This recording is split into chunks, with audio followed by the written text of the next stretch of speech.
Your vehicle may be equipped with one or more 12-volt power outlets.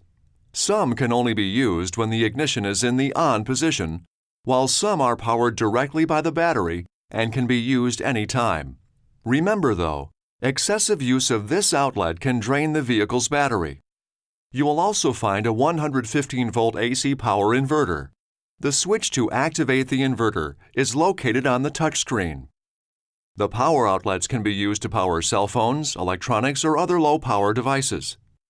Please refer to the instruction manuals on the Owner's Information DVD or dodge.com/owners for complete details and other important safety information.